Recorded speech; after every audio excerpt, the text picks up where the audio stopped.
be reporting to the trial magistrate.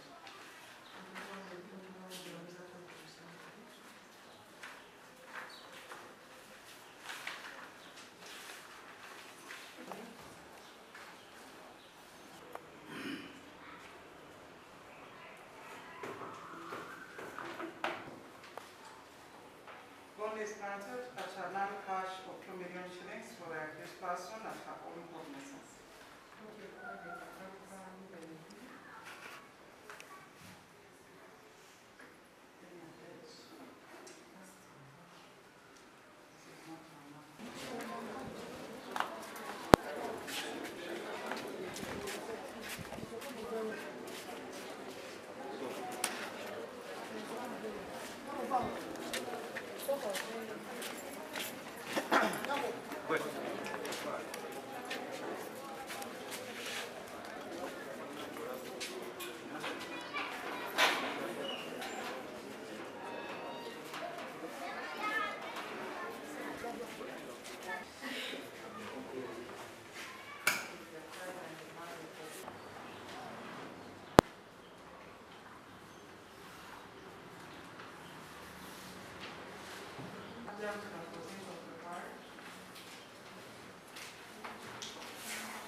Their investigations proved that the first charge was a right charge.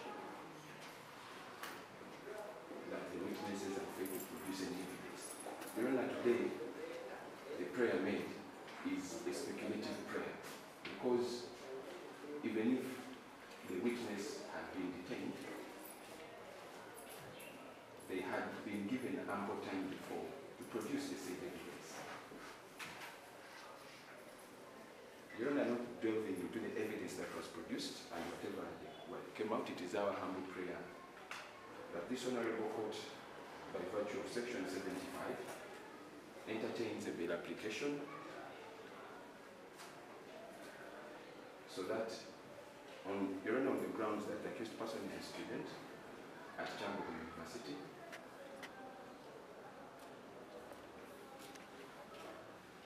and he has informed me that he has currently lost out on 2 examinations, but there are 3 other examinations pending, which if court entertains and grants an application, if it so pleases, he can at least try to salvage the 2 exams.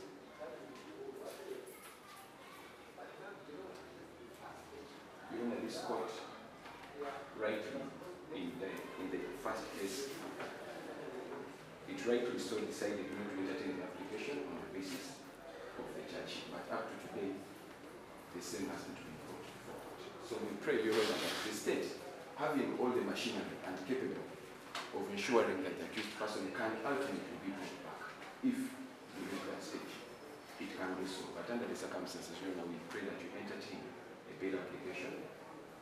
The accused person can also be at least able to go finish his exams. Then when he's prepared in court and all the evidence, maybe if state finalizes the investigations, then he can be put to court.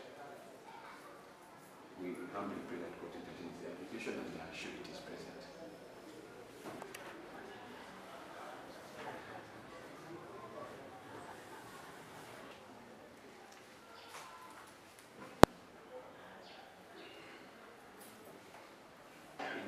Listen to the submission of the state attorney, and whereas we have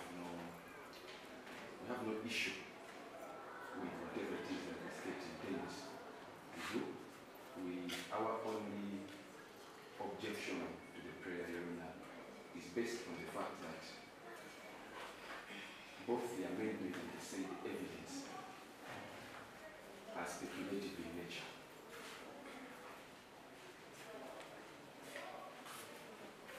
When this matter first came up, we intimated to the court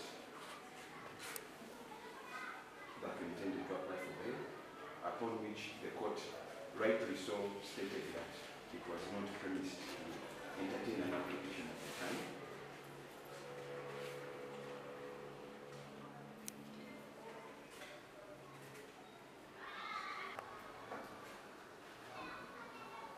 Court adjourned the matter for a period of 2 weeks to enable the state to put her house in order, or their house in order,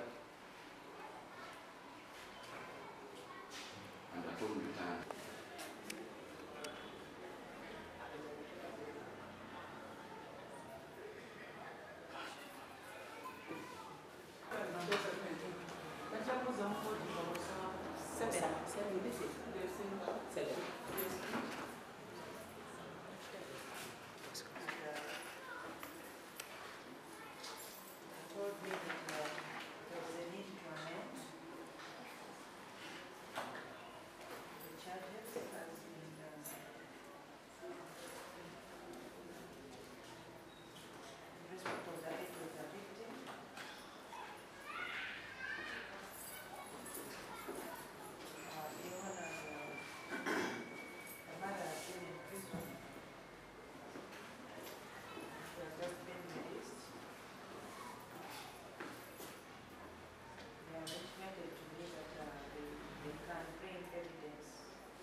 this matter has a connection to a matter that I'm handling, which is a deferment matter. I'm giving you bond at your own cognizance for you to be able to appear in a matter that I am handling.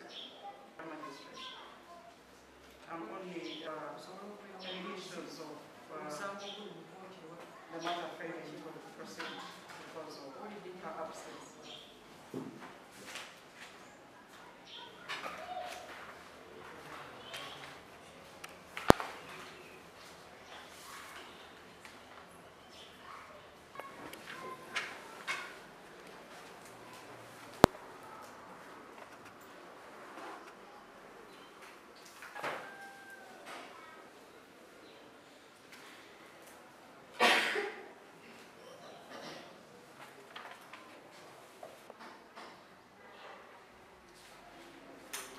I only gave a production.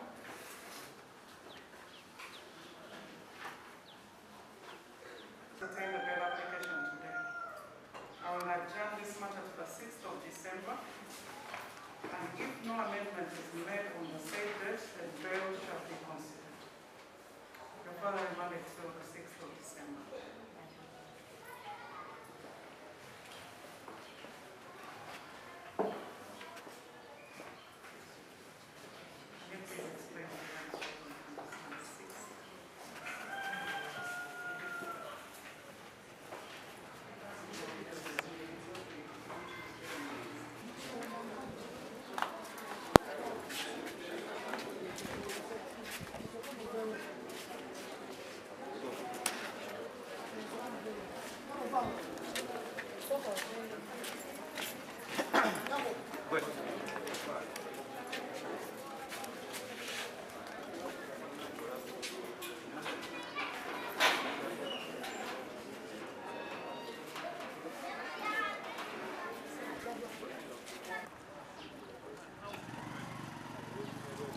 Beera bayitawo kamwanyi. Kamwanyi zone.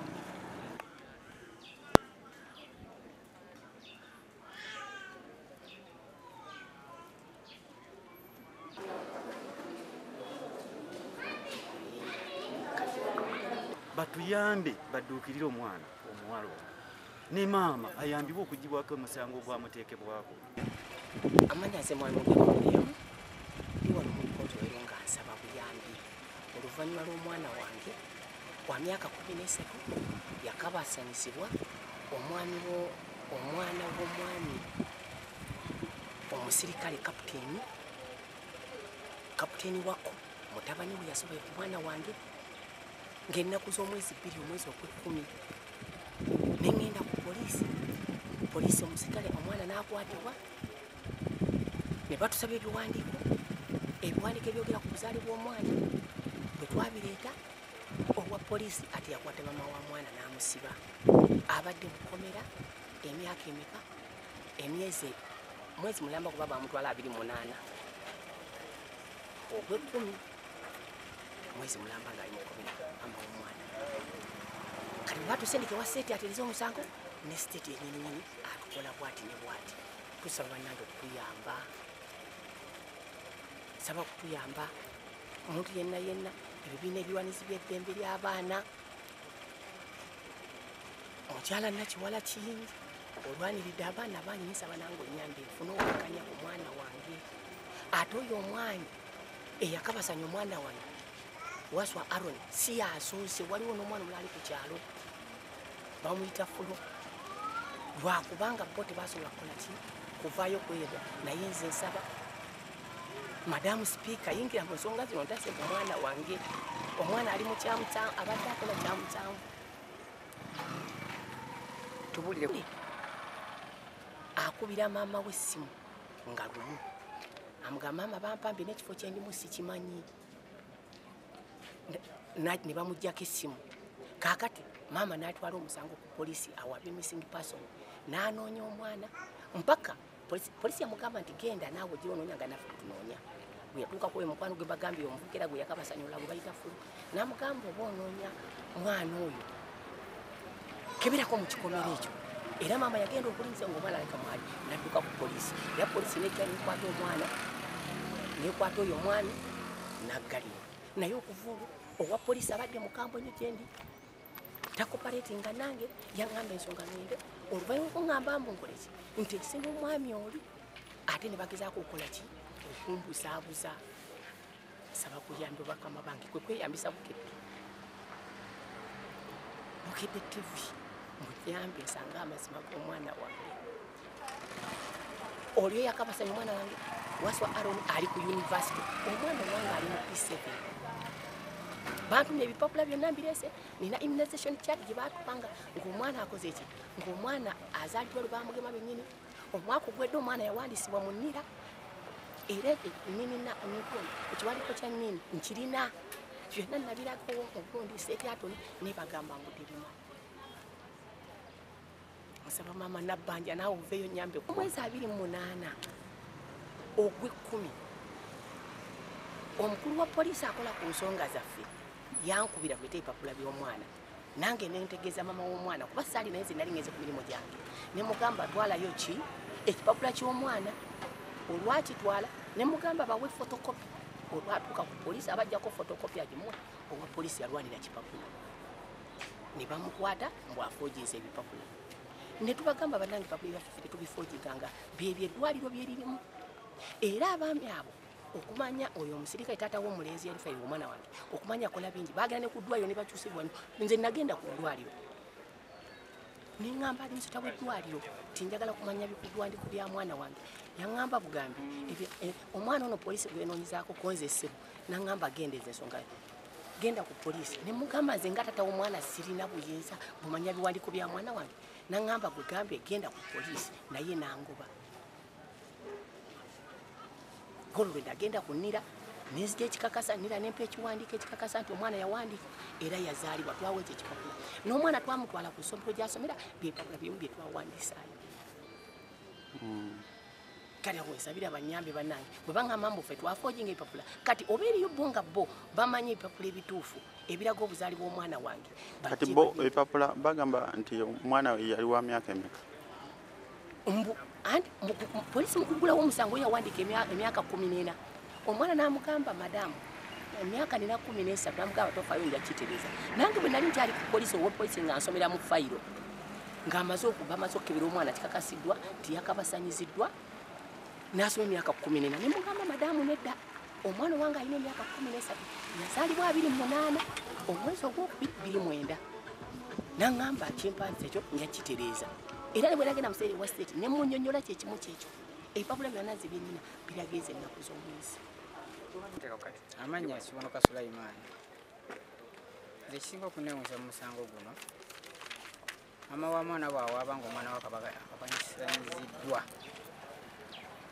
yatuuka ku poliisi ne bamubuuza emyaka gy'omwana n'agibabuulira ne batakakasa n'agenda ewaka ne bamugamba agende ewaka aleete ekiraga emyaka gy'omwana emituufu n'agenda n'aleeta ekipapula kwe baagemeranga omwana oyo kyonna bwe kiraga nga bwe bajja bamugema buli kimu n'akireeta ku poliisi.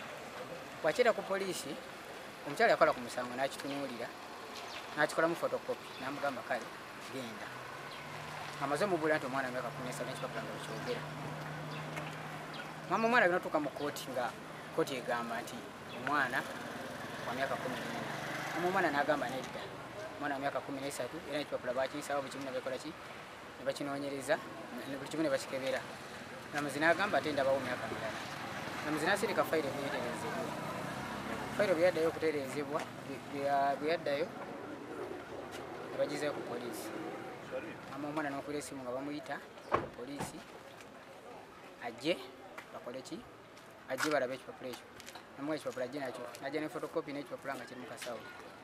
Mama omwana bw'atuuka ku poliisi nawa fotokopi namugamba oligina egireetwa agamba nedda gino mujagaza ki ekyavaamu kumusikako kasawa kalimu oligino ne bakamuggyako ne bamukuba mu kkomera ne bamugamba tukuvunaana ofojalinga emyaka gy'omwana. Kyenneewuunya nti agifojalinga budde ki ng'atazza ekipapula kyakozesa ne mu kuwandiisa omwana ndagamuntu kye yawandiisizaako omwana ndagamuntu. Kitegeeza oba kyafojalinga kyafojalingibwa ng'omwana yakazaalibwa kubanga bakigema nga bagema omwana. Batugamba eddwaliro lyamwegaana naye situmanyi oba lyamwegaana lityo oba lyayogera eti baagiyami gye yafunira eddagala lyonna ng'ali lubuto gye yagendanga eddwaliro lyerimu ery'emukono gye yazaalira gye yagemeseza omwana kuba ali kumpi n'eddwaliro. Mama w'omwana n'akwatibwa n'asibibwa ku poliisi yamalawo wiiki namba bamukwata lwa 28 Desemba namala wiiki namba olwokuna oladdako bamutwala mu kooti ne bamusomera omuvunaana omusango gwa kifojali. Amaze omwezi mulamba mu kkomera bamuvunaana okufojalinga emyaka gy'omwana we omwana gwazaala. Twagenda mu nnira nga bamaze okukwata mama w'omwana ne tukebera ekiryo kye twateekayo nga kikwataganya ddala butereevu ekiri kye bagamba nti fojali. Omwana ng'azaalibwa 28 ogwokubiri 29. Fenga abooluganda mama w'omwana tusaba gavumenti etuyambe ku muntu oyo yazza omusango. Omwana waffe yakwatibwa tetulina bwogerero kakati tusaba gavumenti etuyambe ku mujaasi oyo nannyini mwana eyakola ki yakwata omwana waffe kuba omwana w'omwana abadde wano asibiddwa obwereere awatali musango gwe yazza olw'okuba yazaala omwana olw'okuba omwana wa mujaasi tagambibwako ye n'asibwa wano. Tusaba naffe tuyambibwe gavumenti ku nsonga eyo. Omwana poliisi yegirina era mbu yakozesa okuteeka ku fayiro esiba maama w'omwana. Kati maama w'omwana abali mu kkomera nga naye yasobya ku mwana we olwedda ali mu kkomera. Kati oba bwenkanya ki bwe tuba tufunye ng'Abannayuganda. Kitegeeza nti waliwo sayidi enyigiriza ng'ekozesa ekitongole ekiramuza ensobi. Era shida nakingi naye kitwewuunyisa kiri ekintu kimu nti omwana w'omujaasi bw'akola ensobi ng'eyo talina kuvunaanibwa kubanga ekitwewuunyisa omusango guno eno tugutambuddeko twatuuka ne RDC tugenze buli wamu naye batuvunga nga bwe buli omu akola kyalabye okiwulira ne batuuka n'okusiba muganda wange ne bamusiba naye nga n'omwana yeeraga omwana muto ataliko gamba mbuno oba omwana omulaba nti mukulu oba babuzaabuza omwana ne oba omulabe mwana muto omwana wa kyamusanvu otubeere weetuti omwana amukabasanyiza ali mu university. Banaye maama Nakiwala tusaba obwenkanya mu musango guno. Tusaba maama tukwegayiridde maama Nakiwala. Tusaba otukwateko nga okwatira ku bantu abalala. Okunyigirizibwa kungi nnyo n'emivuyo mingi nnyo ku poliisi ne ku makooti. Tukooye bannange, tusaba buyambi. Musango guno twetaaga okuyambibwa kuba tunyigirizibwa ne tukana okusibibwa ng'ate ffe tuvunaana omwana ffe yakavanyisibwa yakozesebwa. Twetaaga obwenkanya mu musango guno.